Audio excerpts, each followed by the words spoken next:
Hello everyone, and thank you for joining us for this 30-minute webinar on how to make a DMP work for your business. Over the next half an hour, I'll be walking through some practical use cases for a DMP and calling out specific campaign types for certain sectors. My name is Alice Travers, and I head up customer success for the DMP at Experian Marketing Services. It's my job to ensure that our clients get the most out of the Experian DMP. Now, it's not my intention to talk long and hard about all the great things a DMP can do. We all know that companies use DMPs to apply their data to all their consumer contact points, making them better, both from a user experience perspective and a business ROI perspective. If you do want more detail about the overall capabilities and the theory behind a DMP, then there's lots of information readily available that we can share with you. We've produced several white papers and numerous articles on it. So just let us know in the comments panel and we can organise to send them over and talk through anything that you might need. Now, I do want to get stuck into some practical use cases ASAP. But before we get started, I thought it would be sensible to do a recap. Okay, so a DMP, or a data management platform, is a platform that sits in the middle of all your marketing, ingesting all the data that you can plug into it. And generally, the more data that's going in, the better the insights that can be pulled out. Therefore, ideally from every channel that you have available. The DMP is used to build audiences based on your strategy requirements. It then pushes these audiences out to whichever channel or channels you select. And in a lot of cases, you'd want the same audience to be sent out into multiple channels, which is why we call DMPs channel agnostic. Using the DMP, you can then continue to adapt those audiences based on insights around the live campaigns, providing continuous optimization. Now, some of this capability is inbuilt in DMPs, and some of it is slightly more manual for those utilizing the DMP, which we'll touch upon later. The ability to continuously optimize also means that the insights from one channel can have a direct impact on what's going on in other channels. I just want to linger on the data aspect here a little while longer, as it's where the DMP really comes into its own. A DMP is able to ingest a huge variety of data, all of your data from every channel. Your first-party data, it could be offline purchase records, non-PII, of course, on-site behaviors, media channel interactions, or offline lifetime segmentation, perhaps even with Experian, if you've done that previously, for example. What it also does is take in data from a huge range of other sources, such as valuable second and third-party data. That's data that your own CRM and activity hasn't been able to gather. Data that fills in all the gaps and provides the context around these individuals, as you can see on the left here. Your website will likely tell you the products that you sell that users have shown an interest in, but external data can provide and bring context through behavioral data, such as what else they're interested in and what else they're likely to buy, but also demographic data, such as how affluent they are, where they live, and what their mosaic type is, perhaps. This online and offline aspect is important to remember, because what someone does and says and does online isn't necessarily a clear picture of who they actually are. I'd say for myself that my online activity doesn't say everything about who I am, particularly as I'm a visual person. When making purchases, most of the time I want to see the real thing and test it before buying. And therefore, all my browsing data would suggest that I'm always looking and never buying, whereas actually that's not the case. I buy mostly from retail stores or in person after having done all my research online. And to get that level of detail about your customers, you need to take in offline data sources. Only then can you be truly confident of understanding that individual. And obviously, understanding individuals is then key to deciding which ones you want to spend money targeting and which you don't. And that's really what this is all about. How can we get the most out of the money we have in our marketing budget? And this relates nicely to the quality of the data. Quality is critical. You want to be able to get the most value from your first-party data, understand the hygiene of your first-party data, and the reliability of the third-party data that you've purchased. Get it right, and you'll get your marketing right and start to see ROI. And when it comes to seeing this ROI, the DMP's versatility can actually be seen as its greatest challenge. There's so much data and so many options. The theory about being able to create the perfect customer journey using a DMP and having all your data in one place is great. But deciding on your first steps with a DMP can be like trying to decide where to go on holiday. That's assuming you have no budget limitations. The options can be overwhelming. There are also probably pressures on you from the business around proving the worth and the value from a DMP from day one.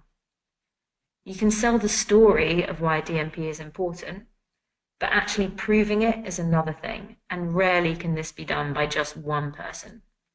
It's not just about deciding who you're targeting either, but also being able to communicate with those individuals with the right message. And this can then often involve multiple other parties, creative agencies, other teams, etc. And that's why it's really important to lay out a plan for ROI. Decide on a few initial audiences or use cases and stick to those before widening the scope. And when we do speak about a use case, I think it's really important that we cover standard methodology. And if we visualize all the data in the DMP, in this example with the blue circle, within that circle, then you have all of your cookies, your users, your CRM IDs. These are all the little purple dots. Each user is obviously individual, but there are affinities, behaviors, and characteristics that are shared amongst some of these users in the pool. The top circle could be users on an iPhone or iPad. The middle overlapping two could be a combination of users on desktop or PC, and maybe your high-spending users on the website. And then the circle towards the bottom could be basket abandoners, or potentially some of whom are high spenders and some of whom aren't. Let's take a slightly more specific example. We can then pick out some of these behaviors, characteristics, and affinities to define our audience. There will likely be some overlap, as you can see in the middle, between our key characteristics and some that don't overlap, but potentially still fit within the audience for other reasons. A simple example might be if we're looking at an audience of users who are likely to buy pet food.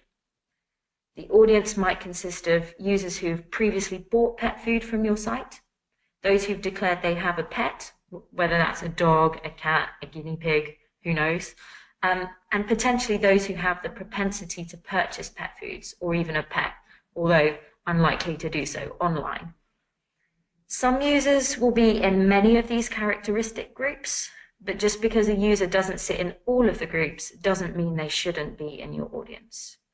You can define the audience that exactly matches your requirements using any combination of data points in your DMP.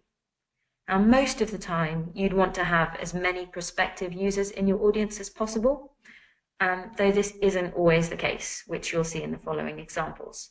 Sometimes you want to use more and Boolean logic, and sometimes you want to use or, but that's very much dependent on your specific requirements. Now, I've split our key channel use cases down into 3 topics, for which I've chosen to draw on the inspirations of Britney Spears, Shirley Bassey, and Green Day. There's 3 acts you never thought you'd hear in the same sentence, not even for Glastonbury.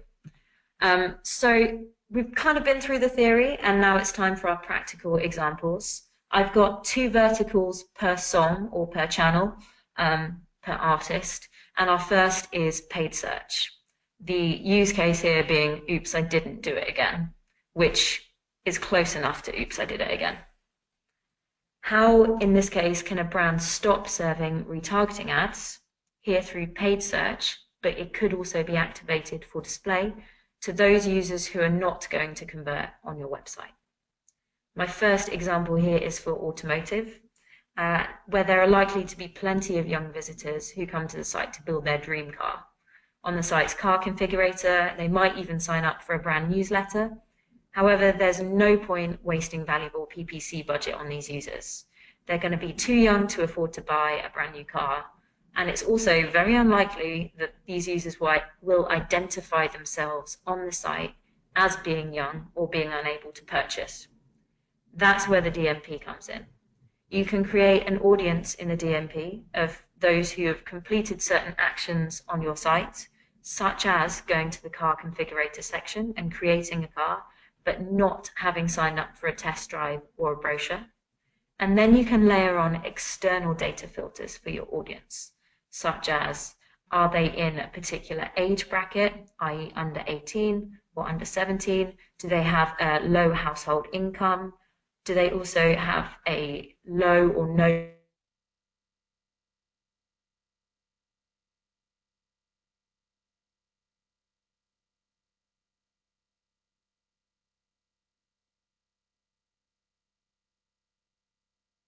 propensity to purchase in auto? And you can or exclude them from seeing ads altogether. This is then measurable. By comparing the new spend on paid search with the previous spend, the conversion rates of users who've come in through PPC, and the overall number of PPC impressions that you've served, you'd expect the impressions to drop and the CTR to rise over time. On to our next example for Oops, I Didn't Do It Again. And this time I've chosen financial services. And it's a potential financial services provider who wants to avoid targeting users who've failed an eligibility check. These users getting retargeting would both be a bad experience for them, quite insensitive, but would also be a waste of media budget. So we build a similar audience in the DMP of those users who have started an application and either failed previously in that application or are maybe in a high likelihood area for being at credit risk, for example. Once again, with this one, you'd expect it to be an or rule in the audience rather than an and, because any of these reasons to potentially fail a credit check would be a bad experience for the user, which should be reason enough to do it alone, protecting the customer. However, you can also measure the increase in ROI from PPC spend during the period that the activity is live. Next up is our second key use case, and this time it's display programmatic. We're looking at who your top customers are, and that's why I've called it Hey Big Spender, because it's more than likely your key customers are the ones who spend the most money and therefore the ones you want to find more of. And here we're going to take a high street retailer, maybe a furniture store, as our example. You can understand from offline and online CRM data coming into the DMP, obviously all non-PII, but you can understand who the top spending users are for your products. The DMP will also tell you what other actions they've taken and what their other interests are. A few examples here might be that they have also spent money on weekly grocery shops, watched family movies, and they live in a suburban area. You can then build a seed audience in the DMP of those users to find lookalike users, those who have the same interests as your top converters, but who haven't already been to your site. These audiences can then be sent out to your chosen demand-side platform or DSP or your agency to bid against. This should then increase the efficiency of your prospecting, finding those high-quality users that are likely to convert, driving higher click-through rates, conversion rates through your programmatic activity. You can then also compare this targeting line directly with other prospecting strategies that you might have implemented. And another key vertical where lookalikes can be really valuable is for charities. Now, for most charities, a direct debit donor is more valuable than a one-off donor, something that's also true in other industries. The lifetime spend of this customer is generally higher. Therefore, being able to understand the attributes and behaviors of those donors who sign up for direct debit payments can make it easier to find more similar users elsewhere on the web, potentially targeting specific interests, age groups, or demographics, or even a combination of all of them. For both of these examples, it's up to you how similar you want your users to be to your initial seed or desired audience. Do you want to find a small group of niche users who are really likely to convert? Or do you want to really increase the scale and brand awareness and be less strict on how many similar attributes these users have compared to your original converters? When finding the niche users, you can also add on additional filters, such as interests that your audience have already over-indexed on. And this is where the third-party insights in the DMP come into their own. In this case, such interests might be in philanthropy, charitable causes, child welfare, classical music, or maybe even investing. You can then layer these on, as well as maybe household income or other mosaic variables. However, it's worth being aware that selecting too many filters for your audience to start with might not give you enough cookies for programmatic. So it's often a good idea to start broad and then make the campaign more niche over time as you learn more about your audience affinities. Cool. Our final band, or our final act, Green Day, is around basket abandonment. This is kind of similar to our first example, but this time we're focusing on what to do about those users who we do think are going to convert, but just haven't done so yet. And this is therefore less about who to target and more about where and when to target them. You want to be able to correctly target a user who started their journey down the purchase funnel but hasn't converted, particularly if they bought from you previously or if they show signs of being a valuable customer. And our first example here is a high-end travel client. The purchase funnel for buying a holiday can be quite complex, involving many variables, including dates and multiple locations. The process alone could be enough to put a user off converting. However, there are also lots of other factors that could get in the way of them finishing their purchase. Getting distracted or leaving the PC, having to check dates and prices with other people going on the holidays, as I'm sure you've probably done yourself, before then completing your purchase, or even before checking offers on other sites. All of these factors are valid reasons for why a high potential customer would look to leave the site before finishing their purchase. In the DMP, you then create an audience of users who have either previously purchased a holiday from you, have been to your site and added a holiday to their basket but haven't completed their purchase, maybe in the last 24 or 48 hours. And you can then also layer on the external data attributes, such as, do they have an interest in high-end travel, or do they maybe even have an interest in alpine skiing, if that's something that your company offers. And as well as being able to set these, you can also use maybe Experian mosaic groups if you've already done an offline segmentation and understand that particular mosaic groups over-index for your high-value customers. You can then pass this audience out to your email marketing system, including the dates and locations that the user has looked at, so that the email system can then send out the relevant content in an email to that user.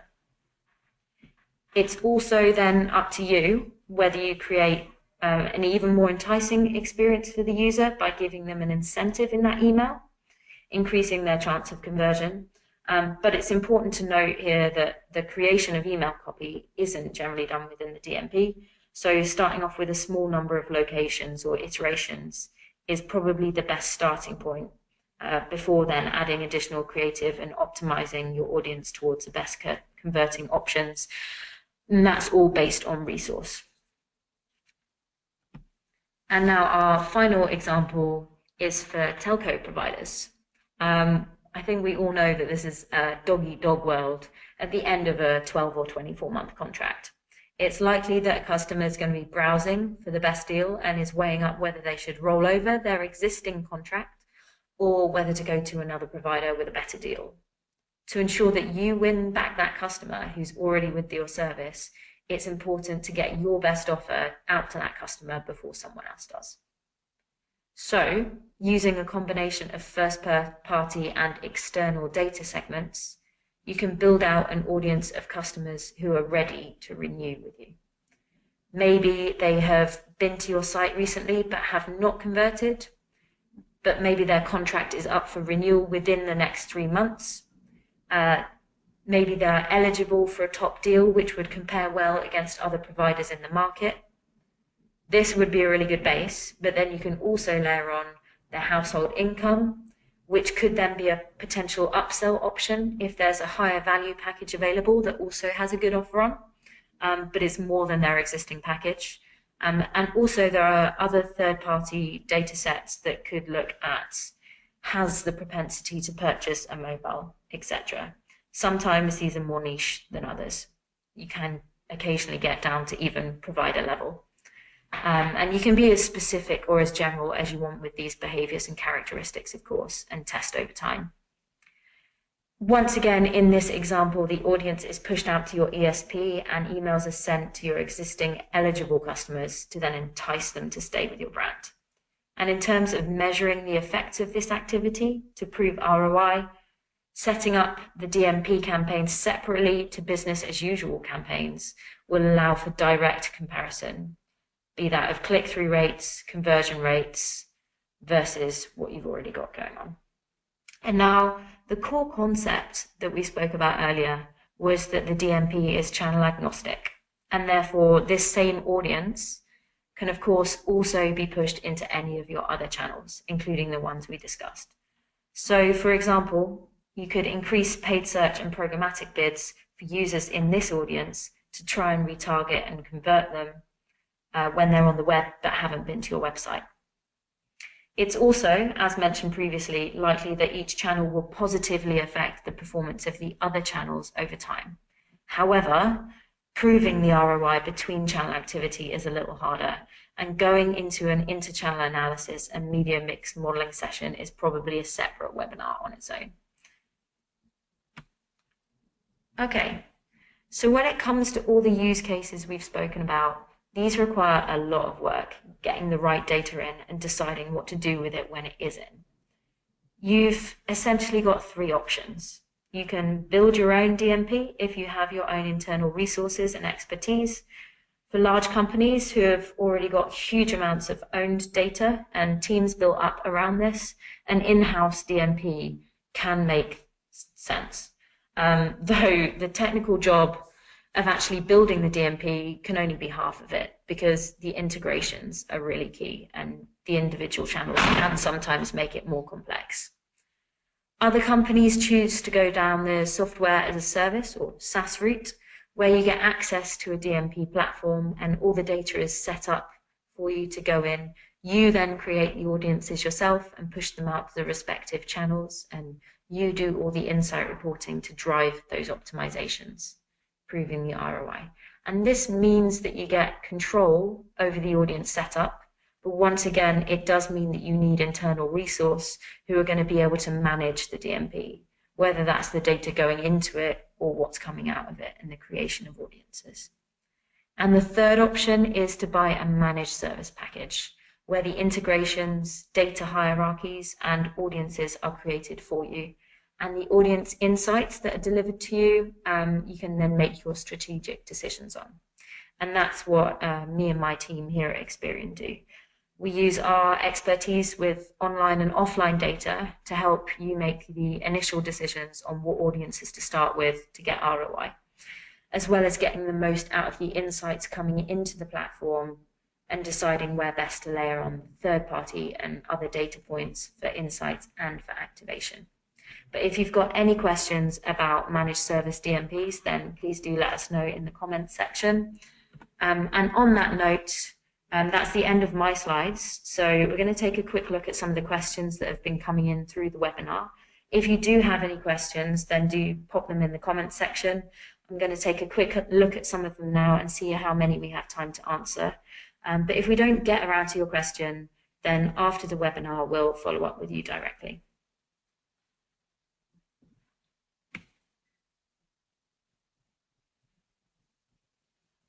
Cool. So One person has asked, what's the unique identifier used to identify the customer in these use cases? Is it possible to get data such as household income just via a user's cookie, or is this something like email address required?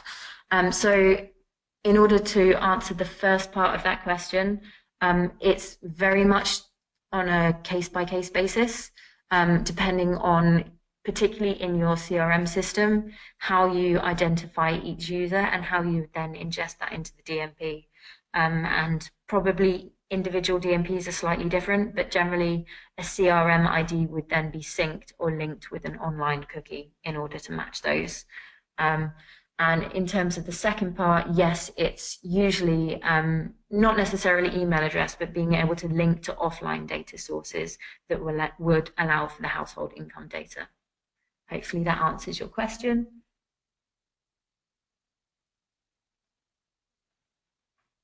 Cool. And someone else has written, how do you decide where to start? Well, that's a good question. Hopefully some of these use cases that I've been through today give you a few ideas. But generally, if you do have queries on where to start, then we'd probably suggest a scoping call, or at least to get all the relevant people in the room. And very rarely is it one person's decision for a DMP. We'd generally say that it would require acquisition teams, CRM teams, probably website teams working out how to get the DMP tags on the site, for example. But in terms of where to begin, scoping the capabilities is probably key before you then work out the individual channel use cases. Do you reckon we have time for one more question? So we've got someone else has asked, what is the key consideration in providing value in the first 6 months? Or is that not possible? I would say once again, it's very much dependent on what your business goals are, and whether the impetus for implementing a DMP is coming from your acquisition team or your CRM team or your user experience team. I think it'd be very hard to give one specific example, but I think if you are clear enough in terms of these types of use cases and you set specific ROI goals from them, then absolutely you can prove value in the first 6 months. And obviously we'd look to help you do that if you're using Experian data. Okay, I think that's probably all the time we have for today. Thank you all very much for joining. And if you did have any other questions, I can see that there are still a few coming in. So we will try and follow up with those separately after the session. Thank you very much.